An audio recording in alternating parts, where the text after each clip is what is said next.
अस्सलामुअलैकुम दोस्तों आज की न्यूज़ जो है वो उसका तल्लुक़ पहले से जो था वो ओमान से था।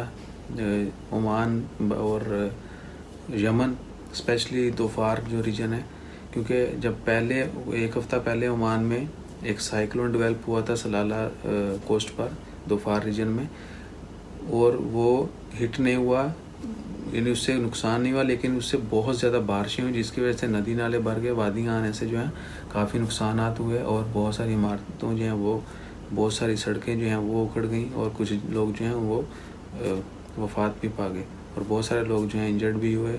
इस तरह नुकसान काफ़ी हुआ। उसी के दौरान जो है 3 दिन पहले एक और जो है समुद्री तूफ़ान वो डेवलप हो गया था और उसका रुख जो है वो यमन और सलाला ही की तरफ था, लेकिन कुछ वक़्त के बाद जैसे जैसे उसकी इंटेंसिटी में इजाफा होता गया उसने अपनी डायरेक्शन चेंज की और वो इंडिया, महाराष्ट्र स्टेट जो है, गुजरात, उसकी तरफ जो है उसका रुख हो गया। और आज तारीख़ है 4, उसके टकराने के जो हैं चांसेस हैं। होपफुली वो किसी भी वक़्त, मैं अर्ली मॉर्निंग वीडियो बना रहा हूँ 4 बजे सुबह के, तो वो किसी भी वक्त जो है वो लैंड फॉल कर सकता है, ज़मीन से टकरा सकता है किनारे से। और उसकी जो स्पीड है हवा की वो है 115 किलोमीटर पर आवर, यानी तूफ़ान जो समुद्री तूफ़ान उसको निसागरा का नाम दिया गया। उसकी स्पीड जो है wind speed 115 kilometre per hour है और वो उसकी इंटेंसिटी में इतना तेज़ी आ रही है कि उसको लेवल 1 का जो है हरिकेन है उसका दर्जा दिया गया, यानी लेवल 1 का जो है हरिकेन का नाम दिया गया उसको। और उसका विंड स्पीड जो है 115 किलोमीटर पर आवर है और वो उसका जो सबसे ज़्यादा टकराने का खदशा है वो है मुंबई सिटी।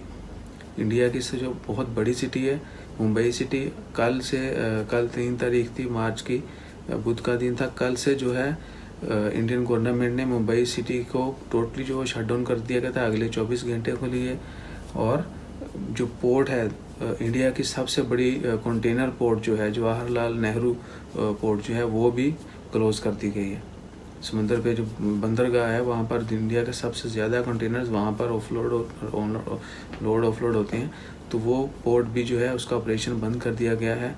और कह जा रहे हैं कि जी पहले ही मुंबई शहर जो है लॉकडाउन की वजह से और बाकी बहुत सारे मसाइल जो कोरोना की वजह से हैं वो शिकार है।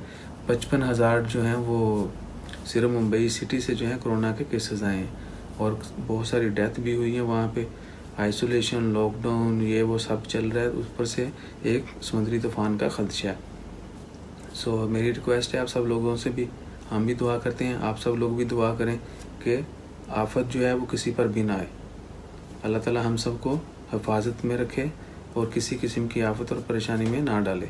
तो अपना ज़्यादा से ज़्यादा ख्याल रखें, दुआएं ज़रूर करें, अपना ख्याल रखें, दूसरों का ख्याल रखें और स्पेशली कोरोना के लिए भी दुआ करें कि अल्लाह ताला इस वबा को जल्दी ख़त्म करे।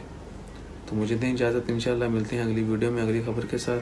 तब तक अपना ख्याल रखिएगा, इजाज़त दीजिए, चैनल को सब्सक्राइब करना मत भूलिए। अल्लाह हाफिज़।